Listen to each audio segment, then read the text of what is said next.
Елбасымыздан бастап солай Шамалған, Қаскелең, туған жердің бәрін көрдік. Елбасымыздың көргеніміз көпшілігіміз көрген жоқпыз. Доминный печта жұмыс істегенде бір сезонда 5 килограмм салмақ жоғалтады. Қалың киіз киіп жұмыс істейді. Киізбен, от күймеу үшін. Тердеген борша-борша кетеді.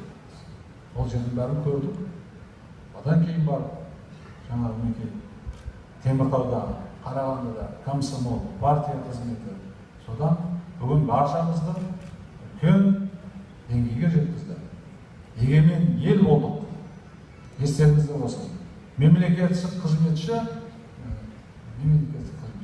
ешқашан шетелге шығып, басқа жерлерге барып жүрмейді, қатыспайды. Мәскеуге тек басшылар барады, союз кезінде. Ал енді мінекей 26 жыл осындай тәуелсіздікте, егемендікте сіздер елге қызмет жасап жатсыздар.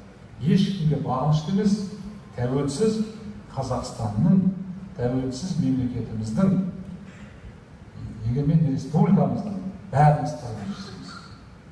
Бұл өзі әскер сияқты қызмет, саты-сатысымен келіп, жақсы істесеңіздер аламыз. Адам көп, шын айту керек. Ал маман өте қиын, іріктеу. Өмір бойы жүрген қызметімізде мамандар іздеп жүреміз. Сондықтан сіздерден талабымыз тек қана жақсы маман болу, өзің профессионал болу. Соны жасасаңыздар бізге артық нәрселер жоқ. Мен тағы айтармын, оған дейін бір дәстүр болған әңгімелер болады. Ой, біздің Маңғыстауда ондай ешнәрсе жоқ бізде. Келіңіздер. Сондықтан да мінекей жаңадан өскен Шымкент қаласының әкімін республика атынан Ғабит Қарақұловтан құттықтап қояды. Ал енді сіздер айтады, мемлекеттік қызметтің тәртібін білесіздер. Бұрын қала бөлімдер болса, енді басқарма статус жоғары, категорияда жоғары. Қазір бұл жерде қалада да қызметке келеді. Түркістан қаласының әкімдігі бұрын ауданның орталығы еді қаланың әкімдігі. Енді облыстық қала болды, кеше барып шықтым, кішкене мәселе бар сияқты. Соған сіздер келіңіздер, көріңіздер ме, сіздерде қанша мүмкіндік. Қазір осы жерден шыққандар, ертең біз осыған байланысты адамдар іздейміз. Әр сала бойынша. Яғни ол енді облыс орталығы Түркістан қаласына әкімі.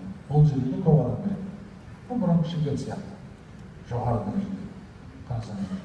Одан кейін енді осында орналасқан оңтүстік Қазақстан орталығындағы 24 әкімшіліктің департаменті, әкімшіліктің басқармасы, 30 түрлі республикаға бағынышты департаменттер. Қарасаңыздар, 30. Солардың барлығы көшіп Түркістанға. Біріншіден баяғы мен қазір Астанаға өзім бірінші барған азаматпын, 90-шы администрациядан 5 адам көшіп барғанбыз. Ан-24 самолетімен пар-пар етіп 3 сағат ұшып жолға жеткенбіз. Билет вагон стоғын болды. 1000 километр жерге. Оның жанында 150 километр Түркістан қиын емес қой. Сондықтан барлығымыз шақырамын, көрбейтейік, елбасымыз үлкен мән беріп отыр. Бұл жерде сіздерден үлкен патриоттық керек. Түркістан екі дүние есігі ғой. Түркістан ер түріктің бесігі ғой. Тамаша Түркістандай жерде туған. Ол біздің еліміздің нәсілі ғой. Сондықтан да